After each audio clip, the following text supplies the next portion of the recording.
Buenos días, ¿qué se me escucha? Buenos días. Sí, profe. En un ratito empezamos, que sume más gente. Bueno, Doc.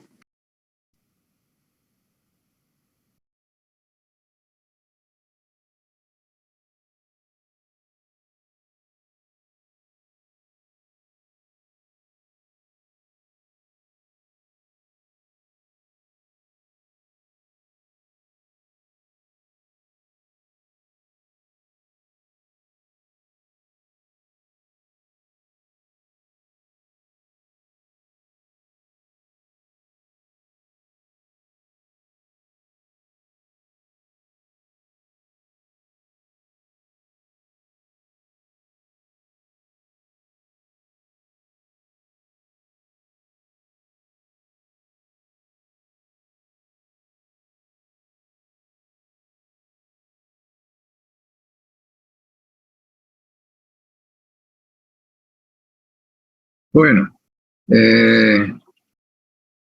vamos a comenzar la clase. Corresponde ahora a dar metales.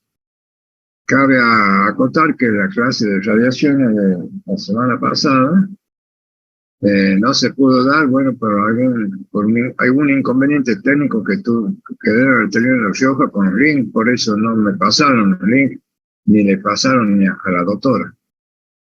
Así que, o no sé, en realidad no sé lo que ha pasado, por eso no hemos tenido clase. Pero el tema de hoy está referido a metales. Seguramente ustedes ya han visto metales, pero la programación refiere el repaso de metales. Vamos a tratar de ver algunas cosas sencillas respecto a la introducción, ya que los metales son conocidos desde mucho tiempo atrás, como de la misma edad de piedra, posterior de la edad piedra, ya la evolución de la humanidad vecino con distintos nombres de metales a los momentos que se iba viviendo. Por ejemplo, tenemos la edad de bronce, la edad de cobre, la edad de plomo, etcétera, etcétera. Por lo que el metal ya fue, digamos, detectados, por supuesto, a lo mejor con distintos nombres o con alguna otra forma de manifestarlo desde tiempo atrás. También manifiesta la bibliografía que en ese tiempo ya hacían la diferencia al metal, ¿no es cierto? Y porque daba cierta sintomatología, entonces los que dirigían o conducían los referentes de ese tiempo de evolución, separaban a los que tenían sintomatología de metales sin saber que era un metal, de los que no sentían ninguna sintomatología.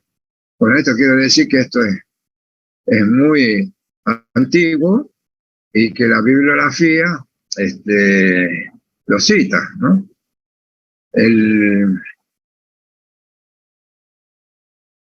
Digamos que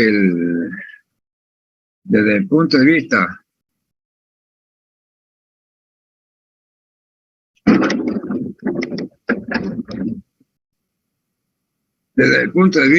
de de la definición, los metales provienen de las minas. Hay una característica que tienen los metales. Los metales tienen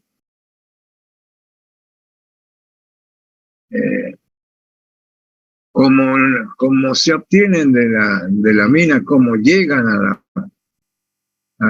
digamos, a la parte terrestre o a la misma población, de esa misma forma se mantiene, porque no tiene biodegradación, o sea, el metal de tal forma que se desprende de las minas, llega de esa misma forma al resto de la población. ¿Y cómo llega?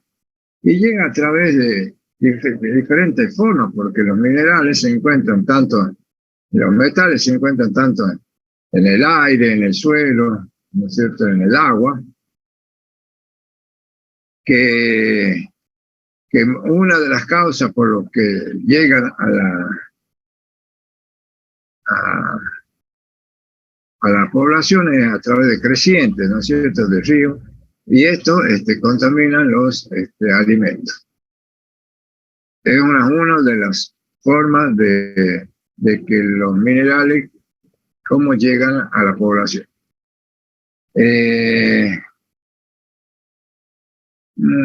Otra terminología que sirve para distinguir lo que es la denominación de metales, se dice que es la aleación, o sea, la mezcla de dos elementos químicos. Si el que se encuentra en mayor proporcional es metal. Por ejemplo, el cobre más estaño, que son dos elementos químicos, constituyen el bronce.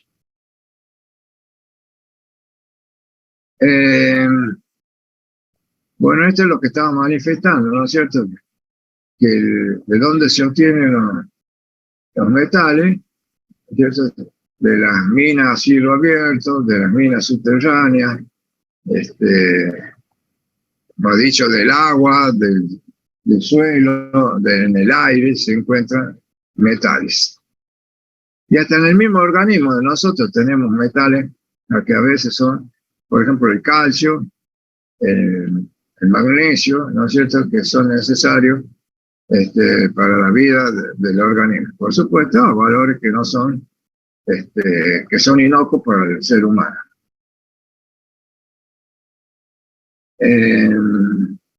Bueno, en esta parte manifiesta, bueno, de lo que manifiesta hace un rato, que se conocen desde muy antiguo, ya se conocen los metales. Y hay los metales que tienen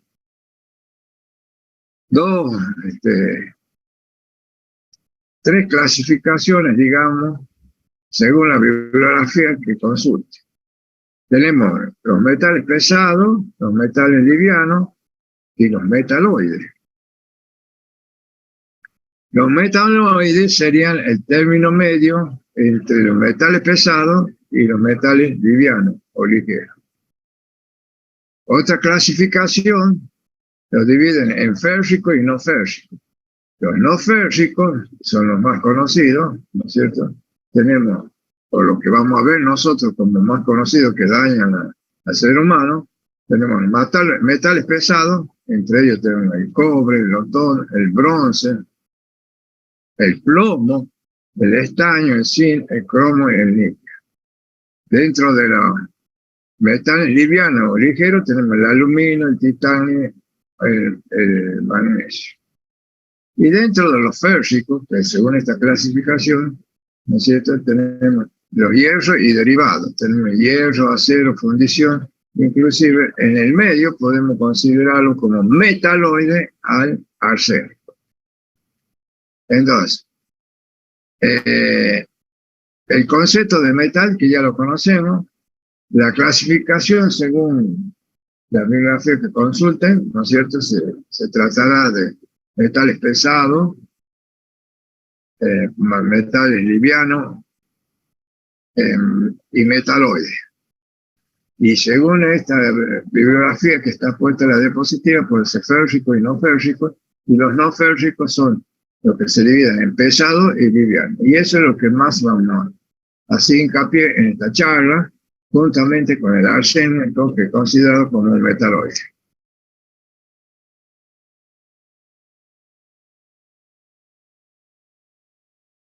Bueno, esto es lo mismo que dije hace un rato, ¿no es cierto? Los livianos, ligeros, los pesados, que son los que vamos a ver en esta oportunidad, que son los que más, digamos, están al alcance nuestro y por lo tanto que nos puede producir algún daño.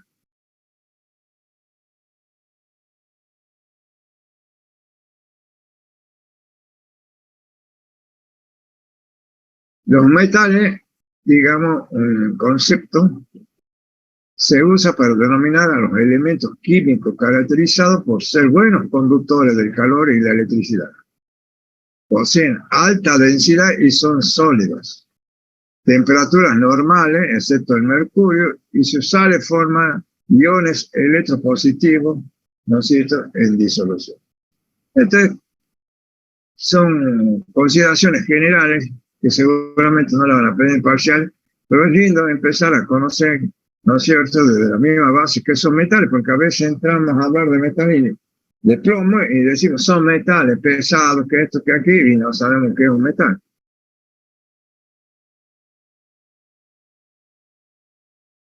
¿Qué propiedad tienen los metales en general? Al tacto, los materiales metálicos son duros, no adherentes, fríos y muy suaves si su superficie ha sido pulida o tallada. Vamos a ver ahora uno de los metales que más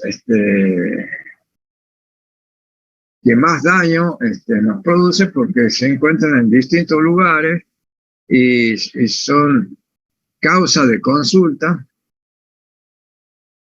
en digamos, en la clínica médica o en el toxicólogo o en la misma guardia. Vamos a ver el plomo en sí. Pero antes, alguna referencia referida al plomo. El plomo, en cierta manera, adquiere mayor notoriedad en el estudio, más o menos en el año 1920, debido en que en ese momento se utiliza o se empieza a utilizar el tetraetilo de plomo. El tetraetilo de plomo es un antidetonante de la nafta y que se lo utilizaba como nafta de avión.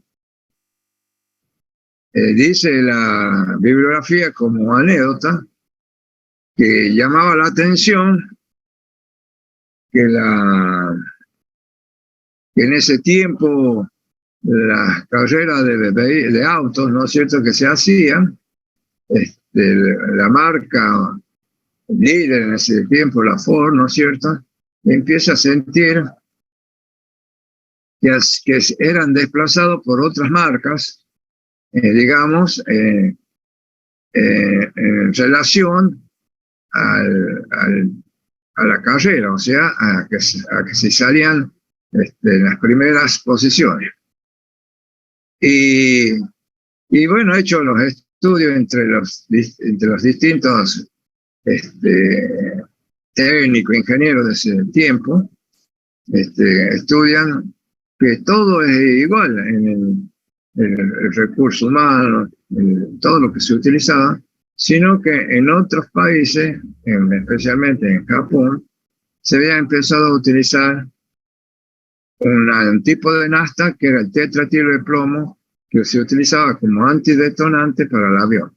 Y eso ha hecho cambiar las posiciones de liderazgo, ¿no es cierto?, en el automovilismo, y desde allí se empieza a utilizar el plomo, y a partir de allí también se empieza a tener en cuenta el plomo, lo que podría después con el tiempo demostrar que era dañino, de allí que hoy en el día se utiliza la nafta libre de plomo.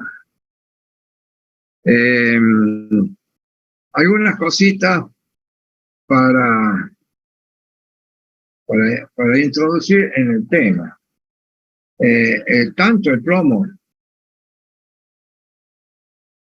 como los otros minerales que iremos a estudiar, vamos a estudiar las formas de intoxicación, o sea, de qué forma se intoxica, y las vías de intoxicación, que en ese caso no confundir, porque las vías de intoxicación sería, por ejemplo, vía inhalatoria, vía digestiva, vía subcutánea, etcétera, etcétera.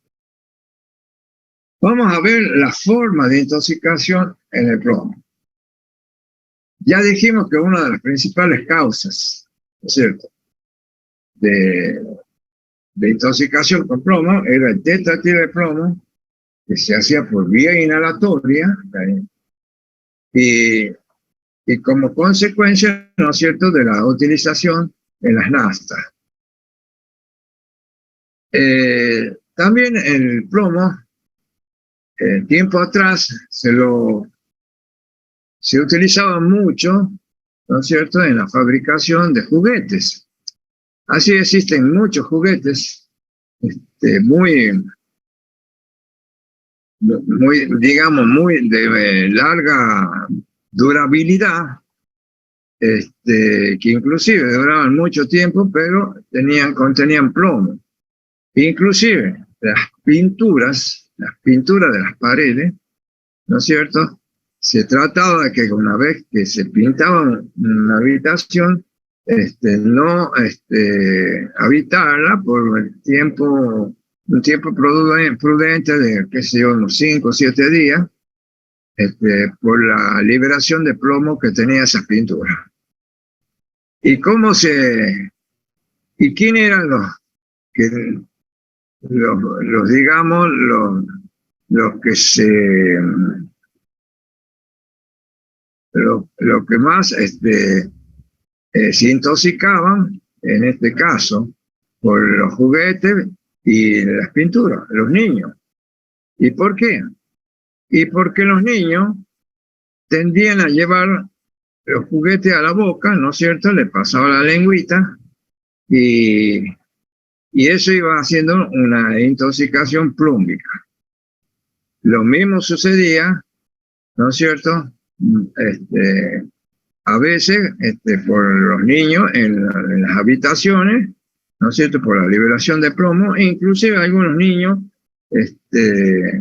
jugando, o vaya a saber de qué forma, también pasaba la lengüita por las paredes y producía la intoxicación con plomo. Ese era el hábito de pica que se llamaba en ese tiempo, ¿no es cierto?, que era la intoxicación, especialmente en niños, por el plomo. Pero hay que acordarse que el plomo se utilizaba, por ejemplo, a donde veíamos nosotros en las consultas, eran en los soldadores, en los que trabajaban con batería. Las baterías, ¿no es cierto?, producían, ¿no es cierto?, que algunos operarios se intoxicaran con plomo. Pero utilicé la palabra algunos porque no todos se intoxicaban con plomo, y esto era debido a la susceptibilidad individual que tenía cada persona, ¿no es cierto?, en sí para intoxicarse. Posteriormente, con el tiempo, las leyes laborales, porque esto son en la fabricación de baterías, los linotipistas, la fabricación de balas, todas esas cosas que se hacen con plomo. Las leyes laborales, ¿no es cierto?, han hecho leyes, normas, ¿no es cierto?, para que sean detectados a tiempo lo que iba a ser una intoxicación con plomo. Y esto es lo que alguna vez se dijo, ¿no es cierto?, la diferencia entre contaminación y intoxicación. La contaminación era, o sea, también se llamaba un síndrome de adaptación. La contaminación es cuando el operario que trabajaba tenía signos indirectos de la intoxicación con plomo, y estos signos indirectos, por ejemplo, era el dosaje de plomo en el laboratorio, ¿no es cierto?, en la sangre. Y la intoxicación, lo referían en la bibliografía, era aquella la que ya tenía síntomas. Esto de alguna forma benefició porque ha hecho que las normas o leyes laborales hagan examen periódicos de los que trabajan en personas expuestas, y cuando tienen algún signo, entre ellos el plomo en sangre, ¿no es cierto?, ya lo tenían que separar del ámbito de trabajo y darle otro lugar del ámbito laboral donde se desempeñaba, donde se desempeña. Entonces, otra forma de intoxicación era la fábrica de baterías, ¿no es cierto?, los ninotepistas, la fabricación de balas. Y otra forma, ¿no es cierto?, de intoxicación, ya dijimos, la intoxicación producida por la pintura. Otra cosa que se intoxicaba era porque hasta un tiempo atrás, que inclusive algunas casas antiguas tienen todavía la cañería del agua, ¿no es cierto?, hecha con plomo. Y bueno, digamos, en sí, esa sería una de las causas que pueden intoxicar con plomo, y es la que nosotros vamos a ver en esta charla, lo que vamos a hablar en esta charla, debido a que es una de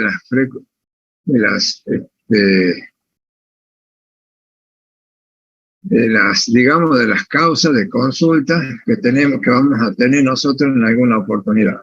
Otras cosas que también dije, los soldadores, pero no le dije que con el tiempo, ¿no es cierto?, hasta los ataúdes que se utilizaban antes para soldar con plomo alrededor para cerrar el ataúd, se utilizaba el plomo, debido a que se detectaron, más que todo, en todos los que trabajaban con ese, de las fábricas, digamos, no de las fábricas, sino de las empresas fúnebres,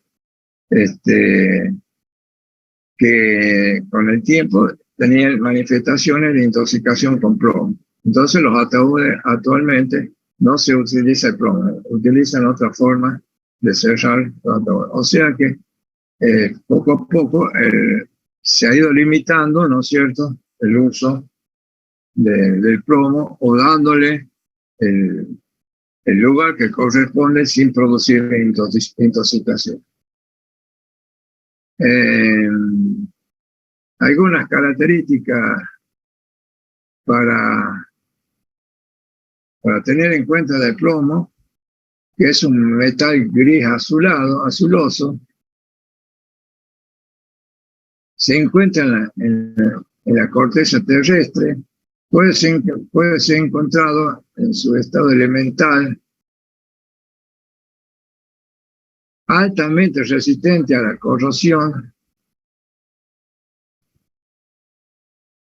Bueno, ahí ya posteriormente en el diapositivo manifiesta que alguien en algún momento descubrió el cólico, que ya lo vamos a ver dentro de la sintomatología.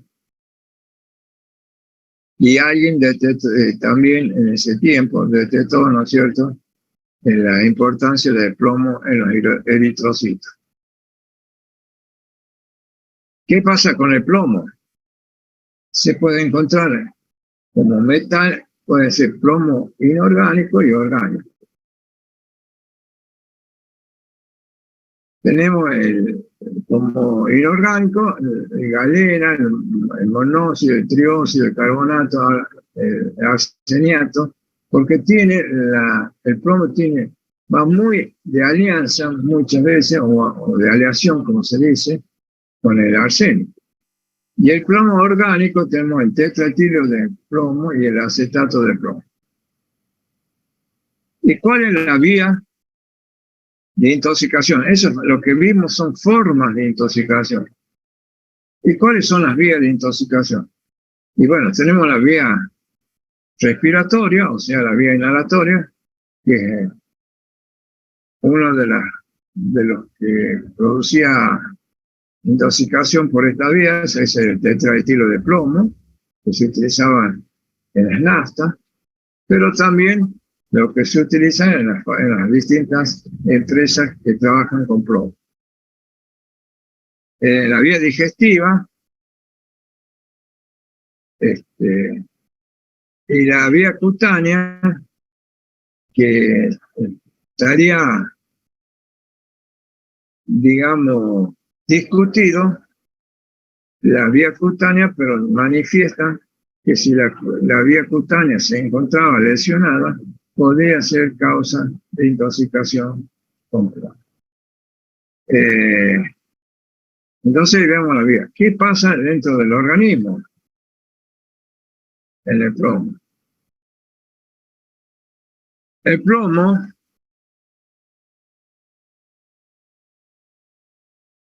plomo, una vez que ingresa por cualquier vía al ser humano, ¿no es cierto?, ingresa al cuerpo humano, tiene la particularidad de depositarse en los huesos. Este depósito en los huesos puede durar entre 20 a 30 años, ese depósito en el hueso. Pero ¿qué pasa con el depósito en los huesos del plomo?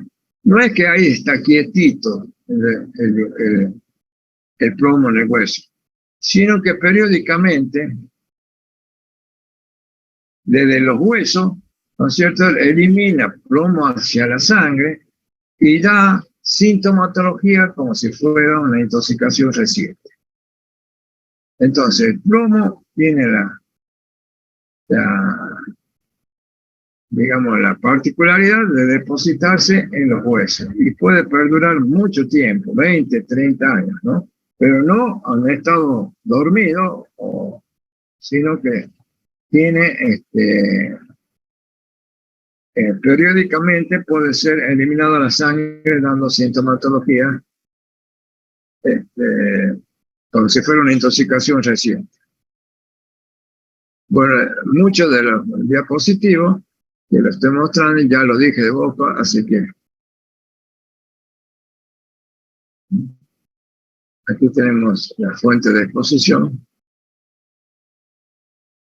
Y vamos a ver el plomo desde el punto de vista clínico. Digamos que el plomo puede dar una intoxicación aguda y una intoxicación crónica. La intoxicación crónica es la más común. Y la intoxicación crónica la denominamos saturnismo.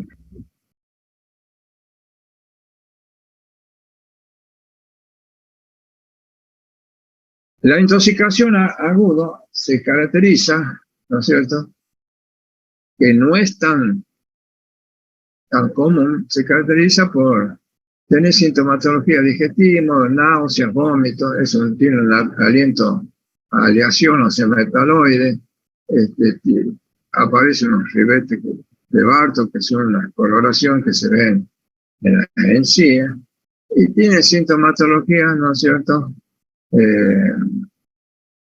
que después se ponen de manifiesto con mayor intensidad en la intoxicación crónica, que es la que vamos a ver nosotros y es la que se denomina saturnismo.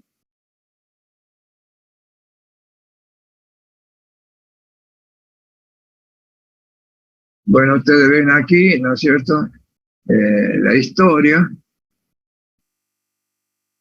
Los alquimistas lo llamaban el plomo Saturno, ¿no es cierto? Dios griego llamado Saturno, de allí parece que viene toda la información del nombre de Saturnino. Vimos que la forma de intoxicación ya más o menos la misma, la pintura con plomo, la agua potable a través de las cañerías de edificios antiguos que pueden contener plomo.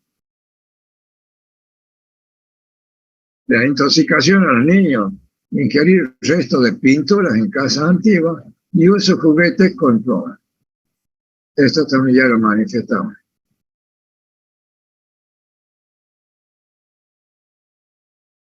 En la demolición con casas antiguas, uso de combustible, que es el tetraetilo de plomo, las balas retenidas, desperdicio de la joyería, en la imprenta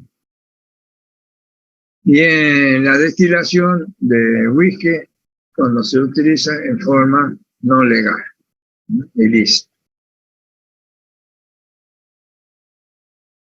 Habíamos dicho que el plomo se puede encontrar en general la mayoría de los metales en el agua, en el suelo, en el aire, ¿no? En una palabra, en el ambiente. Esto puede, desde el suelo, desde el agua, desde el aire, puede contaminar a las plantas o a los animales y a partir de allí nos contaminamos nosotros.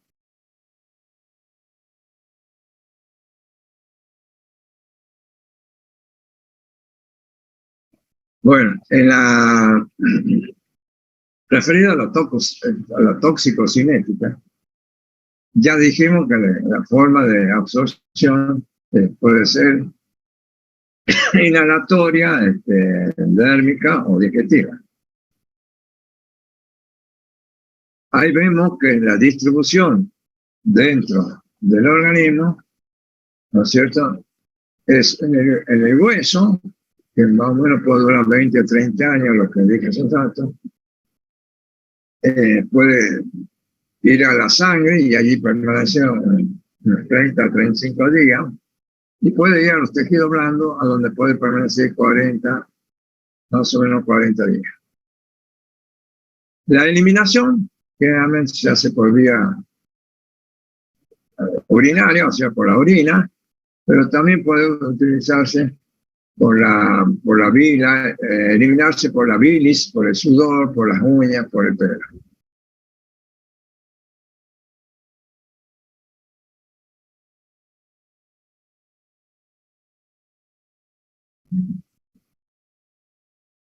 La vía de absorción, que ya la vimos, ¿no es cierto?, que tenemos la gastrointestinal, la respiratoria y la dérmica, dudosa, con la piel lesionada. En la gastrointestinal, los adultos absorben el 10% del metal, mientras que los niños absorben hasta un 40%.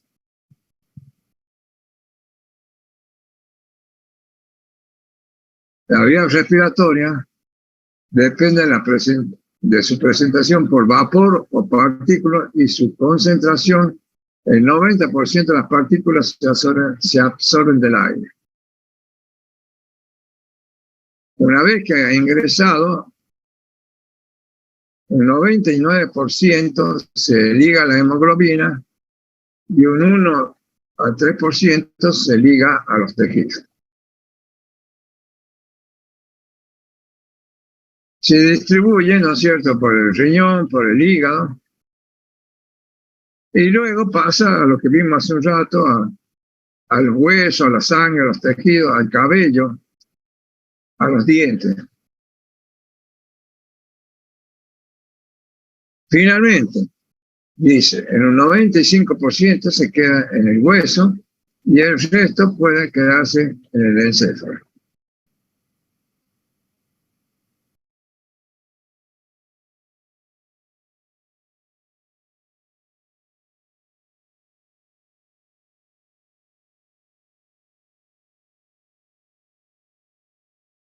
¿Hasta aquí se ha entendido esto? Yo creo que esto no es difícil de entender. Además ya tuvieron una clase y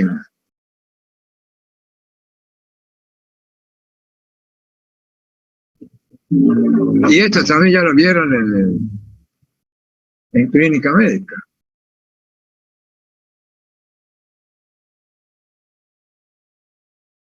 Bueno.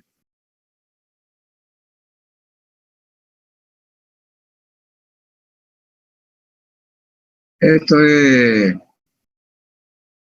nada más que para repasar lo que yo ya he dicho de Boco y que vimos en la otra diapositiva.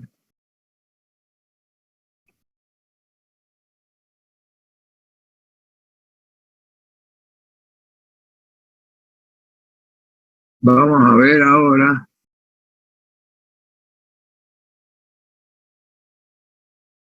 la fisiopatología. El plomo tiene gran afinidad por el grupo sulfhidrilo de las proteínas y se unen de forma irreversible. Reemplaza al calcio y se comporta como un segundo mensajero intracelular. Activa la proteinasa C. Se une a la calmodulina más ávidamente que el calcio. Inhibe la bomba sodio-potasio, la ATPasa. Bueno, esta es la fisiopatología. Yo le hago estos repasos porque de ahí sale la sintomatología.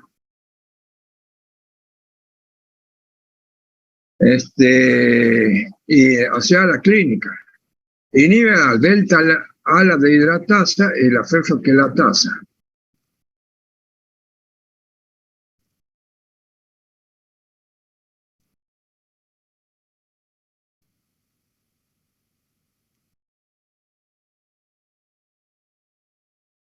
Bueno.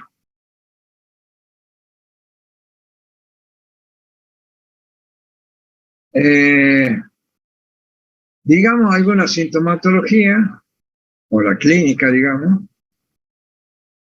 del saturnismo, porque de ello estamos hablando, que es, digamos, lo más frecuente o lo más relevante de la intoxicación. Como habíamos dicho que también toca el encéfalo, muchas veces,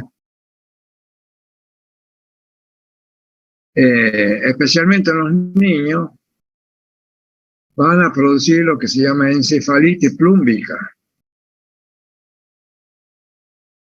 Encefalitis plúmbica que tiene algunas particularidades que la diferencian de la encefalitis, digamos, de otro tipo o infecciosa. ¿Alguien me puede decir cuál puede ser la diferencia entre una encefalitis plúmbica con una encefalitis infecciosa? Es cuestión del razonamiento.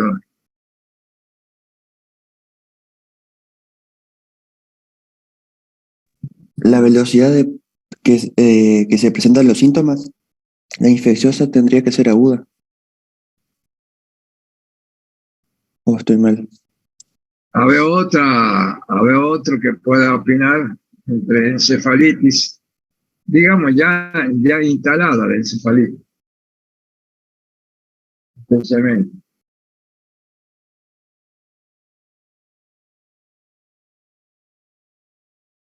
¿Qué podría ser? La encefalitis plúmbica, que generalmente se produce en los niños y generalmente en un gran porcentaje va acompañada por convulsiones.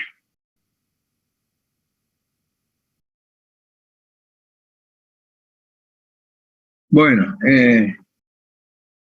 a ver si alguien se anima a opinar.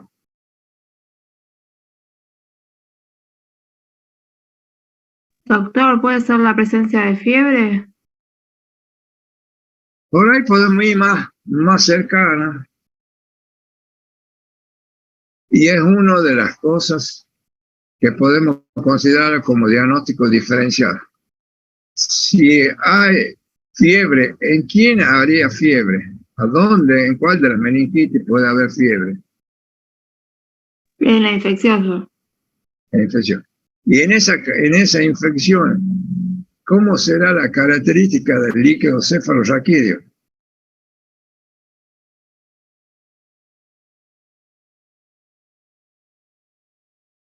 Y ahí va a depender de la gente.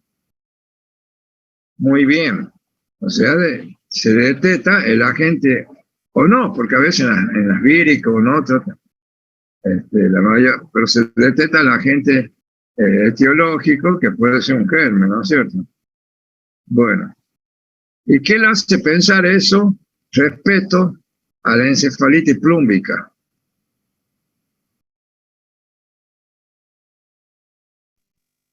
Y porque con la encefalitis plúmbica, al no ser algo infeccioso, como usted dijo, la diferencia va a ser que el paciente se va a presentar por ahí con convulsiones a medida que la intoxicación se manifieste en altos niveles sanguíneos, por ejemplo, si es algo crónico de larga data, y en cambio con la fiebre tenemos determinados horarios del día donde hay picos febriles. Sí, pero hay en el líquido cefalorraquídeo, de lo que usted ha dicho,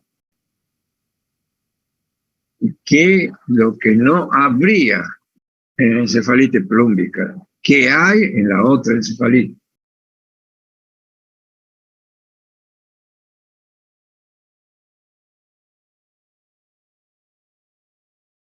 No hay gérmenes. Claro, y por ejemplo los niveles de glucosa se mantendrían normales. Exacto. Y el líquido es de qué sería uno, de qué color. El líquido cefalorraquídeo. En el caso del plúmbico, del saturnismo, sería color claro. Exactamente. Mientras que las infecciosas generalmente adoptan un color turbio. Bueno, entonces, desde la sintomatología la vamos a ir diciendo tal vez desorganizada, pero sí lo que hace relevante a la clínica de la intoxicación con plomo.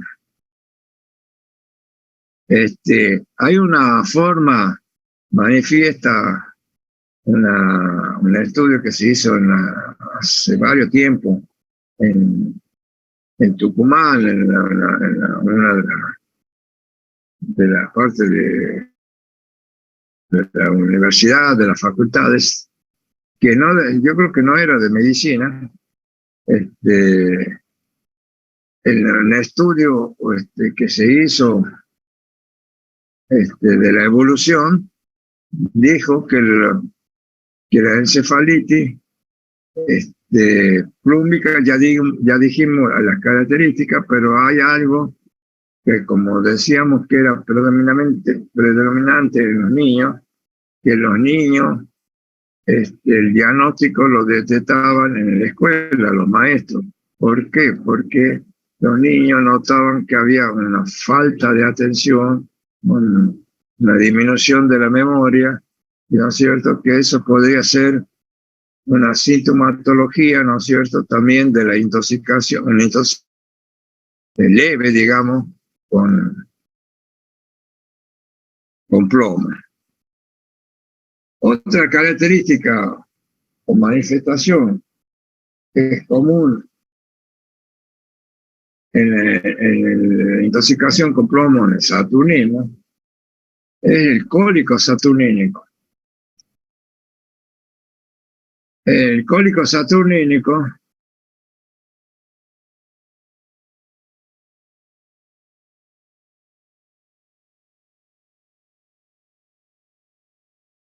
eh,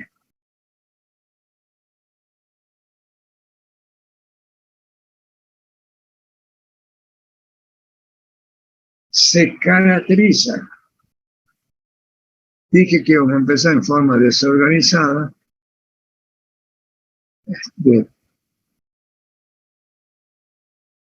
pero de relevancia. Después vamos a seguir el orden de la diapositiva, pero sí la encefalitis plúmbica y el cólico saturnínico, porque son relevantes en la intoxicación con plomo, ¿no es cierto? Pacientes, en niños especialmente, ¿no es cierto? Y el cólico saturnínico generalmente se produce en adultos. ¿Y qué características tiene el cólico saturnínico? El cólico saturnínico puede dar una sintomatología que puede ser similar a un abdomen agudo no quirúrgico. Pero en alguna oportunidad, cuando no había tantos métodos para hacer estudios, ese abdomen agudo no quirúrgico también, digamos, creaba la duda con un abdomen agudo quirúrgico. Y muchas veces se han tenido que hacer la aparatomía exploradora, ¿no es cierto?, para detectar si había alguna infección, ¿no es cierto?, que la clínica decía, pero no era así. Ahora actualmente es más fácil hacer el diagnóstico del cólico saturnínico porque existen muchos métodos para detectarlo. ¿Qué características tiene el cólico saturnínico? Que es un dolor en la zona, digamos, epigástrica, umbilical, un dolor intenso, que tiene una característica que duele, ¿no es cierto?, a la compresión, lo que le hace un diagnóstico diferencial con la peritonitis, a donde tienen una... ¿Se acuerdan ustedes de la peritonitis cuando ustedes aprietan o palpan en forma profunda en esa zona? ¿Qué pasa después cuando se descomprime? Sería dolor a descompresión. Dolor a la descompresión. En cambio, el cólico saturnínico tiene dolor a la compresión. ¿Qué otra cosa hace que diferencie o que ayude al diagnóstico de un cólico saturnínico? Y en todo paciente es importante la anamnesis. Y dentro de la anamnesis es conocer la profesión, el oficio. Porque si estamos frente a un dolor abdominal, ¿no es cierto?, dudoso, y nos dice que trabajaba en la fábrica de batería, por ejemplo,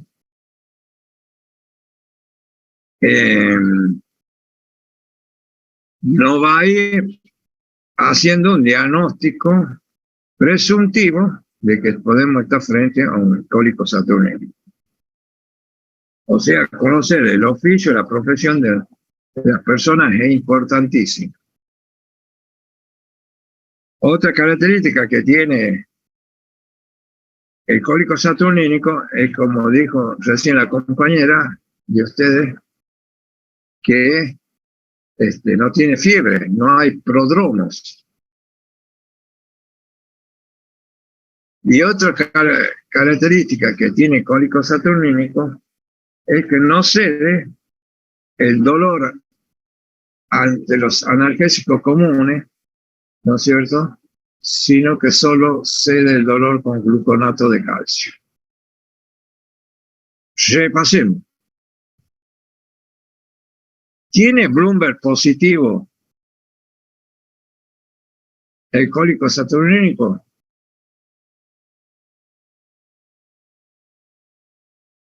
Pregunto.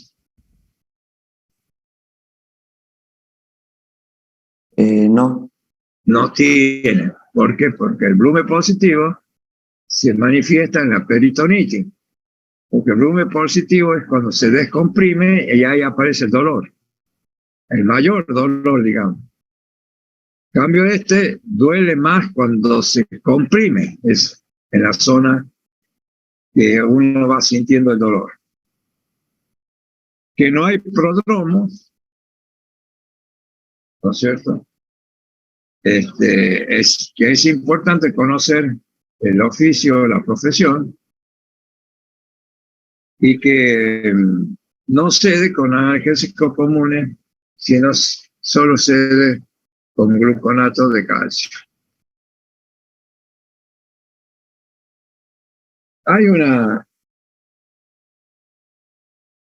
cosita que también que es relevante, por eso después voy a seguir el orden de los diapositivos, pero a medida que yo crea que hay necesidad de destacar a la sintomatología, la voy a ir diciendo. Es la gota saturnínica. Generalmente, ¿no es cierto?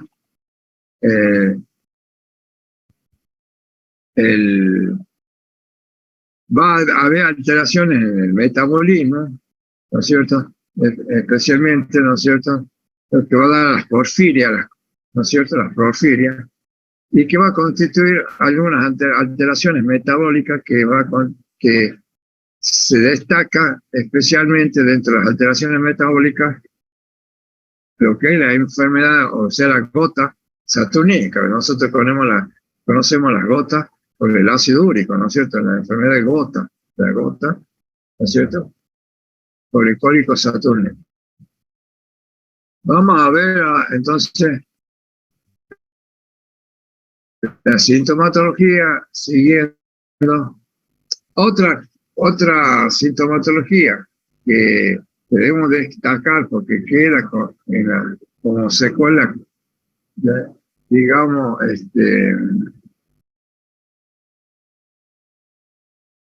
casi constante, digamos, inclusive el dolor se hace más manifiesto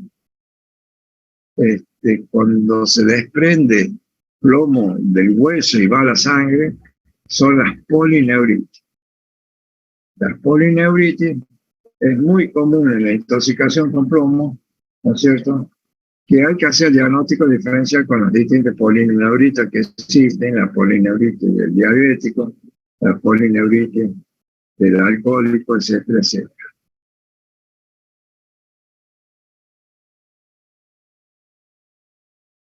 Bueno, veamos las manifestaciones neurológicas que puede dar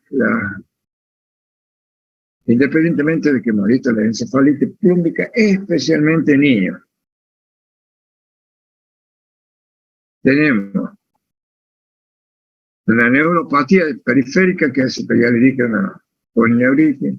Puede haber fatiga, irritabilidad, dificultad para la concentración, pérdida de la audición, convulsiones y la encefalopatía, ¿no es cierto?, que son las manifestaciones neurológicas que estamos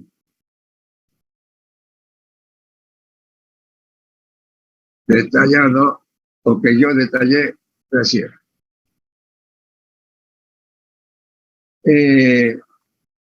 Como quien le hago que descanse la concentración. ¿Hay alumnos de Buenos Aires escuchando la charla? Sí, doctor. Sí. ¿Sí? Sí, doctor. Ah, ok. ¿Siguen con las clases de interno los días sábados? Sí, ¿no? Sí, son distintos grupos. Sí, doctor, sí. Bueno. Es importante ¿no es cierto? En sí las charlas, esto debe ser obligatorio para todos, pero hay mayor obligación para la gente de La Rioja, estas charlas de los días sábados. La gente de Buenos Aires tiene la posibilidad de escuchar en otros momentos también las mismas charlas que puedo dar yo o un colega mío, ¿no es cierto?, el tema. Pero son, digamos, obligaciones, y si más que todo es una obligación, digamos, moral, en el sentido de asistir para sacar dudas o para, digamos, aumentar conocimiento o para refrescar los conocimientos que ya tenían pero se habían olvidado. Por ahí eso le va a facilitar para que cuando rindan se acuerden que en la charla, ¿no es cierto?, lo han escuchado, e inclusive cuando le toque ser médico, digan, ay, viene a tocar intoxicación con plomo, ¿qué hago? ¿Qué hago ahora? Y bueno, hay que empezar, ¿no es cierto? En una de esas salen derivándolo hacia un especialista, pero el diagnóstico lo pueden hacer ustedes, ¿no es cierto?, con el estado con la buena anamnesis y los exámenes complementarios. Sigamos entonces. Ya dijimos la sintomatología neurológica, ¿no es cierto? Esto repite, en los niños puede haber problemas neuropsiquiátricos también. Ya dije que hay problemas de la atención, ¿no es cierto? Puede haber conductas agresivas, todo eso en los niños. Y en los adultos lo que más llama la atención es la irritabilidad, ¿no? La intranquilidad, ¿no es cierto? Pero que es lo que se pone de manifiesto, ¿no es cierto?, digamos, la intoxicación con plomo en el adulto. Pero también hay intranquilidad, cefalea, trastorno del sueño, y muchas veces lo que yo hago mención es la sintomatología relevante. En la bibliografía dice que las manifestaciones neurológicas aparecen niveles de plomo cuando en la sangre son superiores a 40 microgramos por ciento.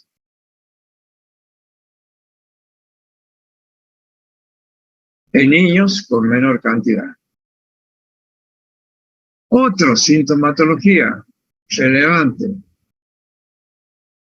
de la intoxicación con plomo es el ribete de Barton, o Burton, como se pronuncia, como se escribe. El ribete de Barton es aquella coloración, ¿no es cierto?, gris azulada que se encuentra en las encías, ¿no es cierto?,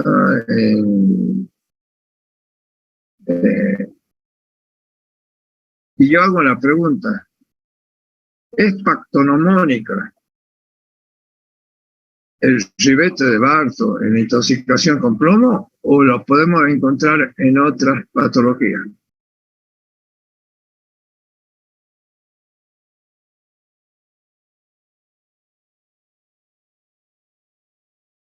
¿Quién se anima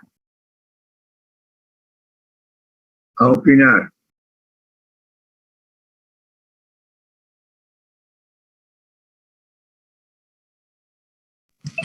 Sí, es patognomónica. Es patognomónica. ¿Alguna otra opinión? Creo que también puede darse por el mercurio, por intoxicación por mercurio. Bueno, ¿alguna otra opinión?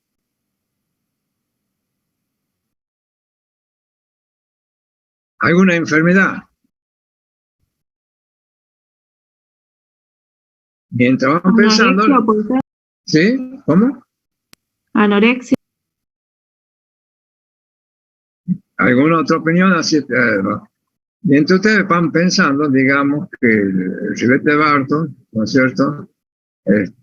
Si bien es un color azulado, grisáceo que se encuentra en las encías, puede ser, digamos, eliminado con una buena limpieza, digamos, de la zona.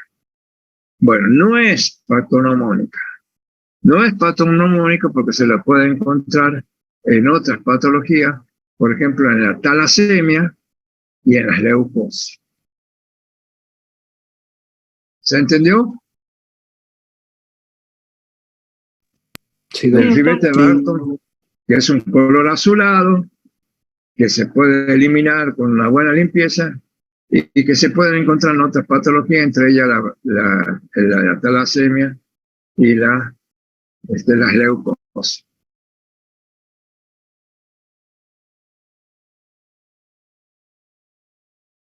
Bueno, hay sintomatología renal, ¿no es cierto? Vamos a ver.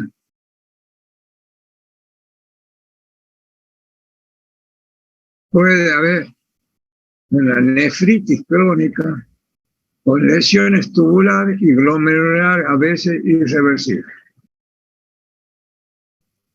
a nivel renal.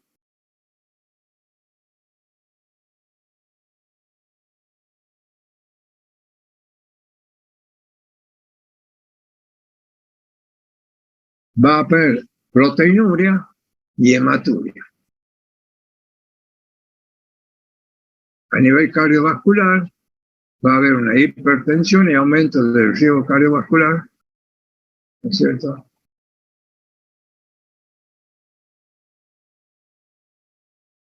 A nivel, digamos, genitosexual, aumenta la tasa de mortalidad perinatal, hay una hipospermia y la tasa de aborto espontáneo.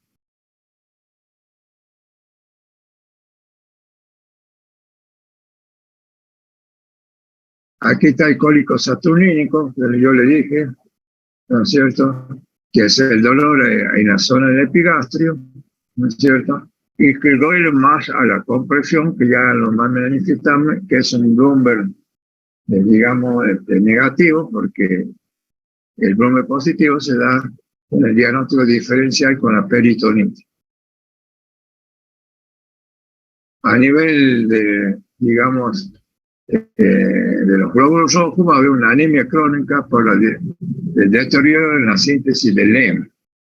Puede haber puede ser esta anemia hipocrómica o normocrómica, y puede haber un aumento de la cantidad de reticulocitos.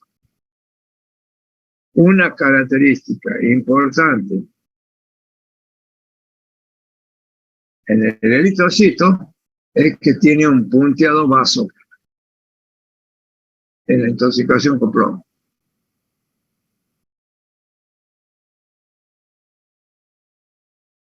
Esta anemia hipocrómica o normocrómica también puede ser microcítica.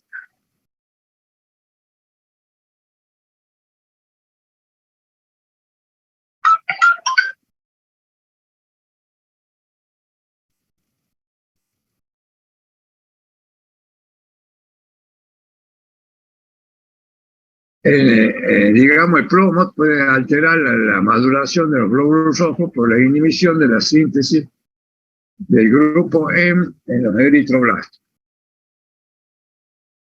Altera la disponibilidad medular del hierro.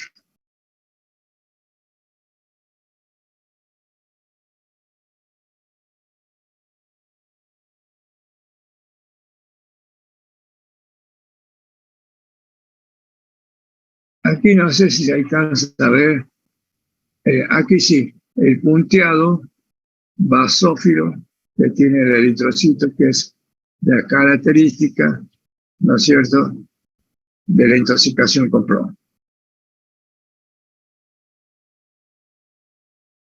Ahí se ve más clarito, ese puntito negro, serían punteados basófilos en el eritrocito.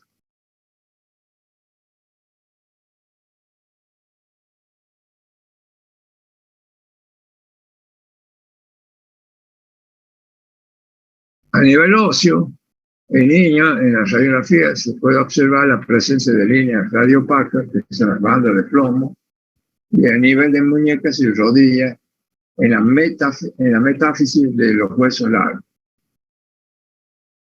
Aquí tiene, ¿verdad?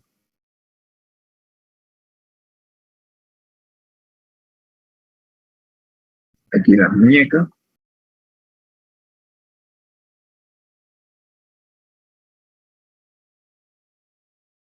Huesos largos.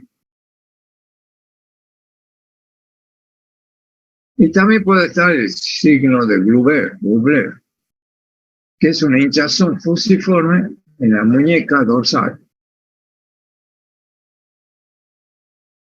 Es una característica de la intoxicación crónica con plomo, signo de Gubler, que es una hinchazón fusiforme de la muñeca.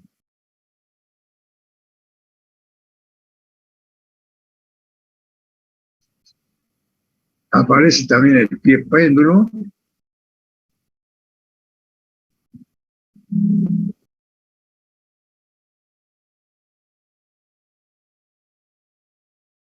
que es propio de, mire la figura usted, que es propio de la intoxicación con plomo.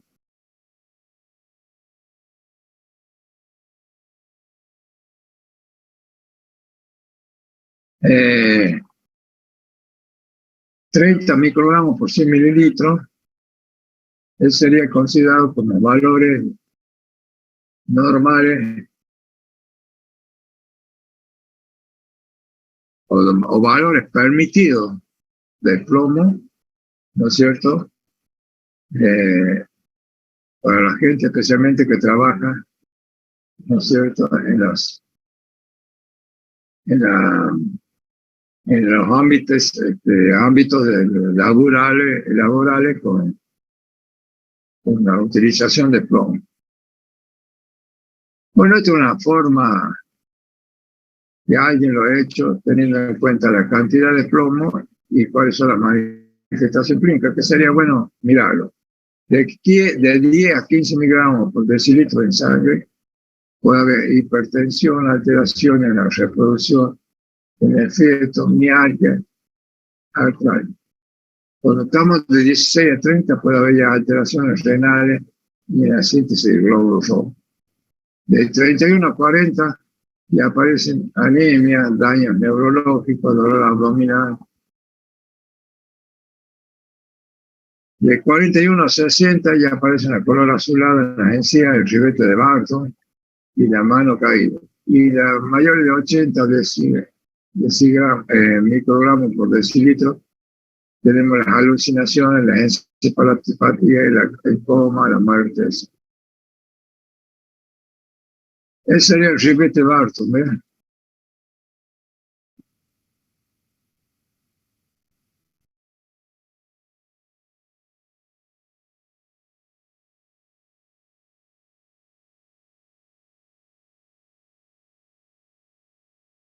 Bueno, aquí manifiestan que generalmente esa coloración abarca,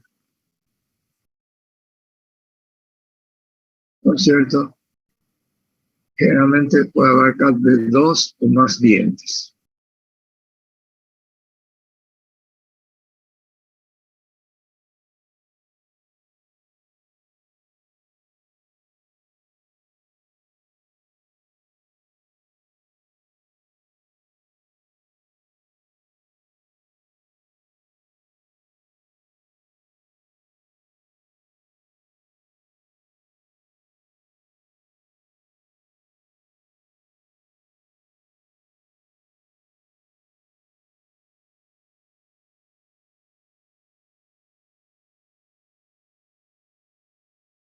Vamos a ver. Esto ya lo dijimos, lo que estoy pasando ya lo dije de boca, yo así.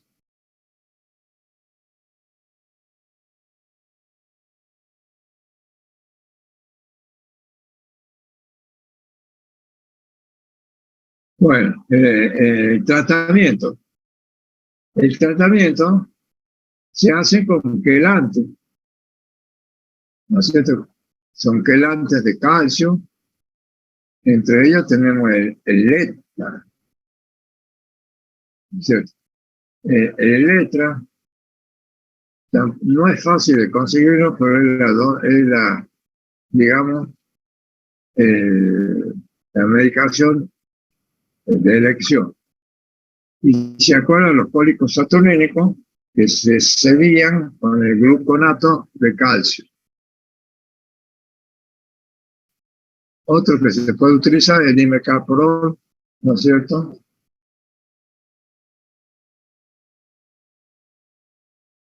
La penicilamina.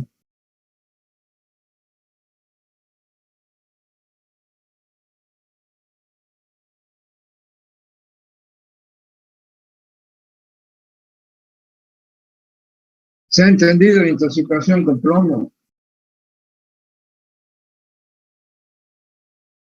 Han refrescado los conocimientos de lo que ya tenían con plomo. Sí. Bueno, vamos a ver ahora, en el tiempo que queda, ¿no es cierto? El arsénico, y lo vamos a ver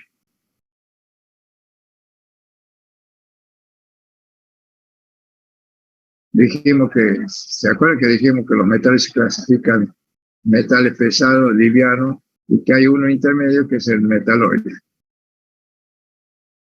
El arsénico es muy abundante en la corteza terrestre, cuya liberación al ambiente se da por medio de los volcanes, por erupción de depósitos milenarios que contienen arsénico y por diversos procesos comerciales e industriales.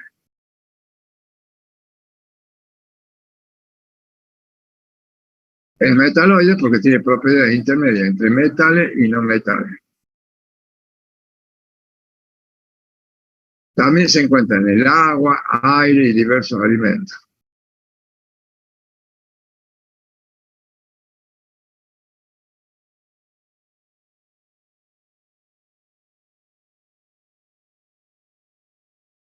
Bueno, digamos que el arsénico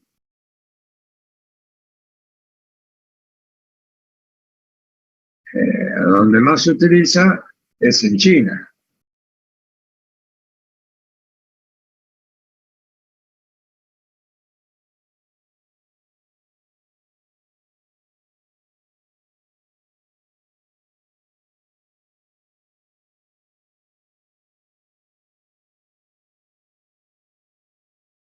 Bueno, vamos a ver ahora, debido a que nos está quedando poco tiempo, que el arsénico también puede ingresar por vía digestiva, vía pulmonar y vía cutánea.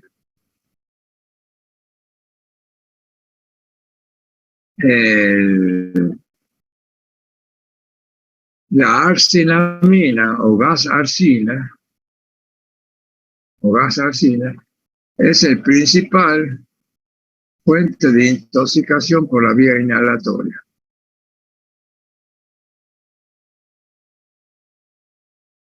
El arsénico puede ser compuesto inorgánico y orgánico. Dentro de los inorgánicos tenemos los trivalentes y los pentavalentes. Es importante conocerlo por las distintas utilidades que tienen cada uno de ellos. Por ejemplo, el trivalente se lo utiliza en la cerámica, en la purificación de gases sintéticos, insecticidas,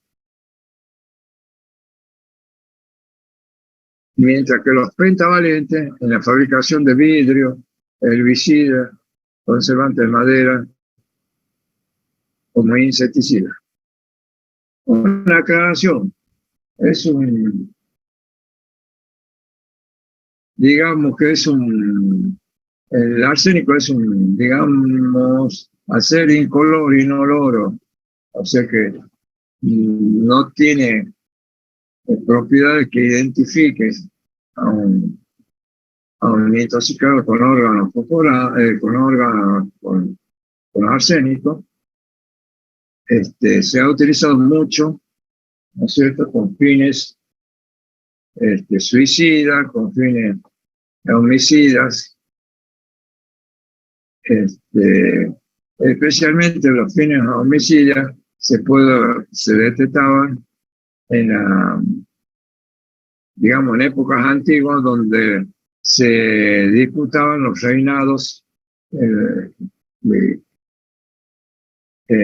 iba a ser el rey de tal lugar.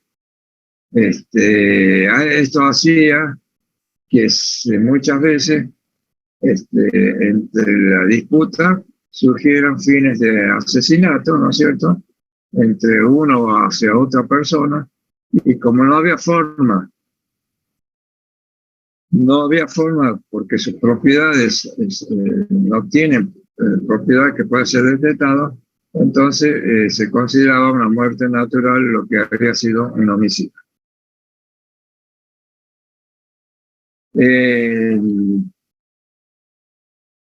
El arsénico, digamos, dentro de lo que se utiliza, por el fin que se utiliza, también lo veíamos que es común, ¿no es cierto?, también en las pinturas, ¿no es cierto?, y también se utiliza en algún momento como medicinales para la tripasanomiasis y para la sífilis. Actualmente no se utiliza.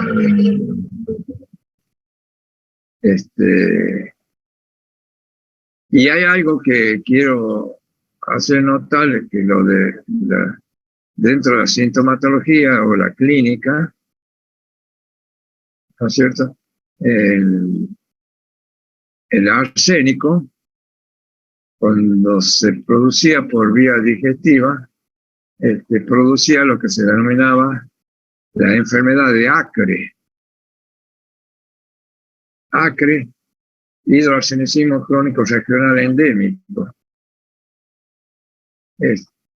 Estoy diciendo alguna sintomatología porque ya estamos cerca del tiempo y no quiero irme sin decirle respecto al Acre.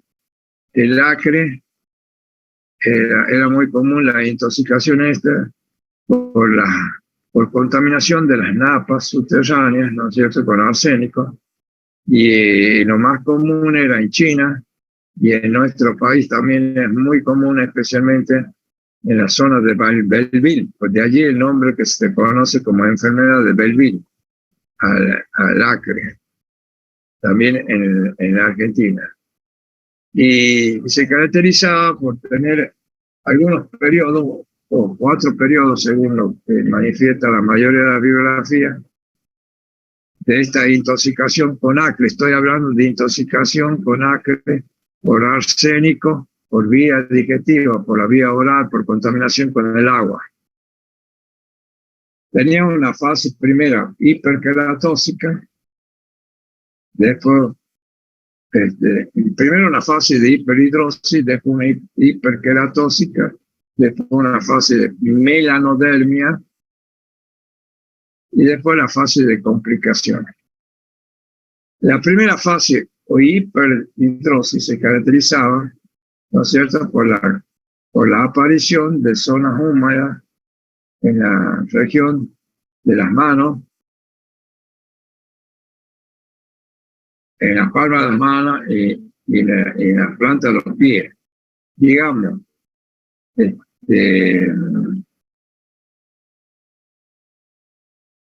esta etapa, en la primera etapa, si se hacía la detección en esa etapa, se podía sacar del lugar a ese paciente intoxicado y mandarlo a otro lugar, ¿no es cierto?, en otra provincia. Sería un alejado, donde que no estén contaminadas napas, y digamos, la enfermedad retrocedía. Esa hiperhidrosis.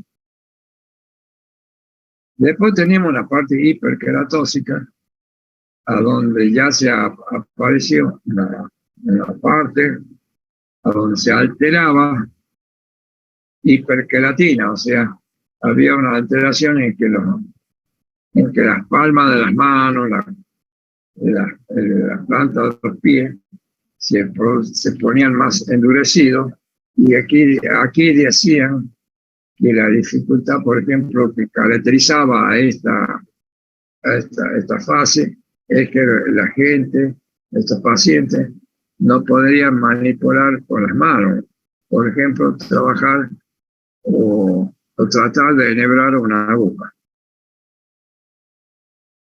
Generalmente la parte hiperqueratóxica, ¿no es cierto?, se producía después de 4 años de producirse la hiperhidrosis, o sea, la primera etapa. Esta hiperqueratosis tenía la posibilidad, ya en menor porcentaje, de recuperarse, diríamos casi nada ya, cuando se lo sacaba del lugar de donde vivía. Después venía una fase de la melanodermia, que es un color, digamos, que asimilaba el color de la coloración por eso decía coloración tigroide, porque era muy similar al color de los tigres, ¿no es cierto? Y en esta etapa, ya por más que se lo sacaba al paciente del lugar de donde vivía, la enfermedad continúa. Hago la aclaratoria que esta enfermedad es de evolución lenta, o sea que debían pasar varios años, por lo menos 10 años, para que lleguen estas etapas de melanodermia. Y después venía la etapa de las complicaciones, donde la complicación más frecuente que tenía, digamos, esta enfermedad, estoy hablando del acre, una enfermedad arsenical producida por la ingesta de las napas contaminadas con arsénico.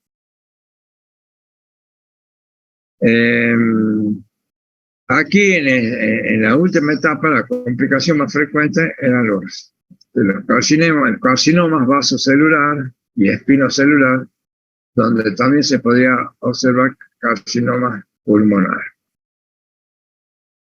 Estas complicaciones son, digamos, complicaciones oncológicas. Dentro de las complicaciones no oncológicas, tenemos a nivel del hígado, podría producir cirrosis, ¿no es cierto? También podría complicarse a nivel cardiovascular, y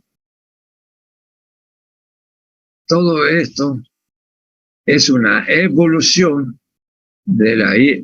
digamos, del acre, una enfermedad de arsénico que se produce por la ingesta de aguas contaminadas, generalmente napas, ¿no es cierto?,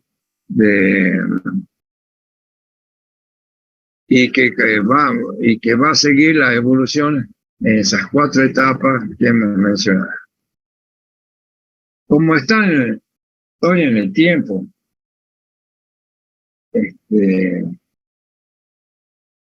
ya desde finalizar esta charla, espero que le haya sido útil la intoxicación con plomo, esta parte de acre, porque la parte de intoxicación con arsénico la pueden fácilmente sacar de la bibliografía, y bueno, como siempre, ¿no? Muchas veces por dar una clase, digamos, completa, extensa, y nos quedamos, ¿no es cierto?, a media. O que falta algo de lo que yo quiero dar. Ya que son las 9:30, voy a dar por finalizado esto. Quisiera quedarme más, pero tengo otra charla en otra materia. Pero cualquier duda, digamos que haya quedado de esta charla, inclusive si tienen dudas de otro metal, háganmelo decir, háblenme por teléfono, mándenme mensaje, tienen el mail también para hacer la consulta, pero yo creo que con el plomo y con lo como vimos de arsénico, yo creo que una buena repasada por los libros, van a salir de la duda y van a fortalecer conocimiento, que es importante que quede grabado en su memoria. No digo para que después sean especialistas en esto, sino por lo menos para saber cómo llegar a un diagnóstico, ¿no es cierto?, de una intoxicación con metales. Bueno, será hasta el próximo sábado, si Dios quiere. No sé el tema, no sé. Y que pase un buen fin de semana. Gracias, doctor, igualmente. Bueno, gracias, doctor. Gracias.